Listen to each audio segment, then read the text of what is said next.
Assalamualaikum warahmatullahi wabarakatuh, Sobat Nizam. Ini kita masih membahas mengenai Arimbi ya. Kali ini saya masih menjelaskan mengenai struktur cerita dari Dewi Arimbi versi Dalang Warsono. Kenapa?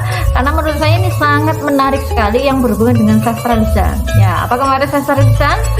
Sastra lisan adalah kesusastraan yang disebarkan melalui mulut ke mulut, turun temurun. Maka cerita ini ketika berhenti, tidak ada yang meneruskan, tidak ada yang bercerita, ya sudah, maka cerita ini akan hilang begitu saja. Maka tugas saya di sini adalah memperpanjang informasi yang tadinya ke mungkin mbah-mbah saya, mbah-mbahnya siapapun itu yang mengetahui, lalu saya rekam, ini menjadi tersimpan dan bisa bermanfaat sampai nanti, seperti itu.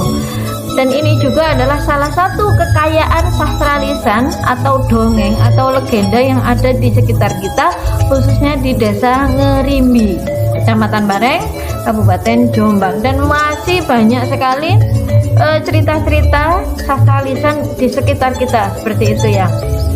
Nah, Arimbi ini ya, kalau kemarin kan langsung pure wawancaranya saya tampilkan di YouTube. Nah, kenapa perlunya saya menampilkan struktur ceritanya ya? Karena nanti ada tiga orang ya yang menceritakan mengenai Arimbi, dan itu versinya berbeda-beda ya. Kalau versi Dalang ya, itu beliau sebenarnya tidak menceritakan langsung. Ternyata yang beliau pahami adalah asal usul Candi Arimbi ya. Yang kedua ada Mbah Ponijan ya. Mbah Ponijan adalah juru kunci petilasan Dewi Arimbi yang ada di Kopen. Yang ketiga adalah itu mbahnya murid saya dulu, itu sudah beberapa tahun yang lalu dan beliau sekarang sudah meninggal. Itu juga bercerita mengenai Dewi Arimbi yang waktu itu saya bertanya mengenai asal usul Desa Ngerimbi. Jadi ketiga ini ada hubungannya tokoh, terus ada hubungannya mengenai masalah atau klimaks atau konflik. Yang ketiga adalah berhubungan dengan latar atau setting ya. Maka nanti akan saya tarik sebuah kesimpulan kesamaan itu. Karena itulah struktur sastra lisan itu ada namanya struktur cerita. Dan saya harus mencari tokohnya siapa, konfliknya apa, tempatnya seperti apa, adakah kesamaan. Seperti itu ya. Jadi langsung saja ini. Ya, langsung saja kita masuk ke konflik ya. Pada dasarnya ini ada Raja Arimbo ya. Ada Raja Arimbo ini mempunyai anak namanya Arimbi. Nah, Dewi Arimbi ini adalah anak pertama yang wujudnya itu seperti raksesi gitu ya.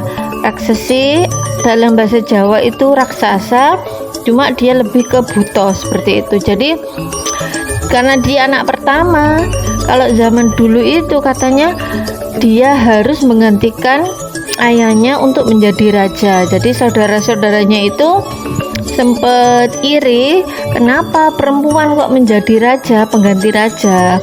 Tapi karena memang waktu itu sudah keputusan anak pertama harus menjadi raja. Nah, setelah itu Dewi Arimbi ini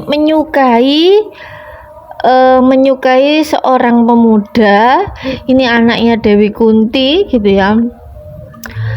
Namun si pemuda ini tidak menyukai gitu ya. Akhirnya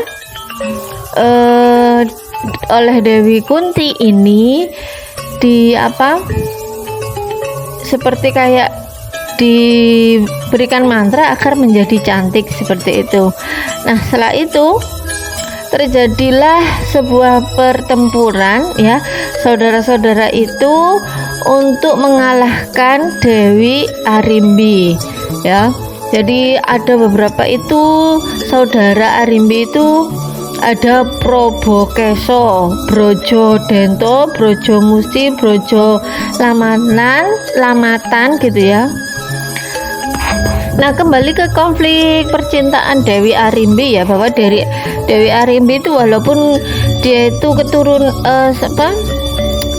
ada raksasa ya, dengan keturunan buta seperti itu ya, ada jiwa siluman butanya, tapi dia itu cantik sampai banyak beberapa kesatria itu yang menyukainya ya. Salah satunya adalah Bratasena, Raden Wakudara, Jagal Bilawa, Bayu Mundo, Banyutanoyo gitu ya, panjang sekali.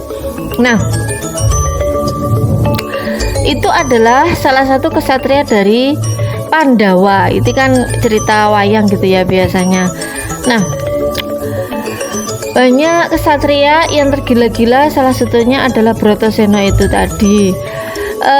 Dewi Kunti itu sangat cantik juga ya, doanya itu dikabulkan oleh para dewa ya, jadi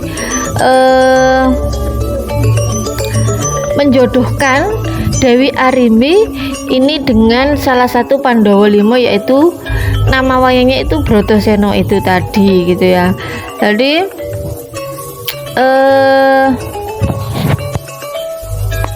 nah, makanya untuk mengenang itu semua, untuk mengenang Dewi Arimbi, dan beliau juga ternyata ada sisi buto itu tadi, para pengikutnya membuatkan sebuah prasasti yakni Candi Arimbi itu, dan di Selumbung itu ada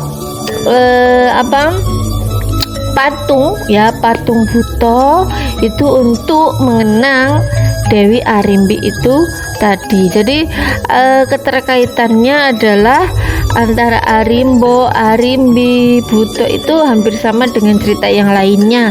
Maka akan saya berikan sebuah cerita dengan versi Mbah Ponijan ya untuk video selanjutnya, seperti itu.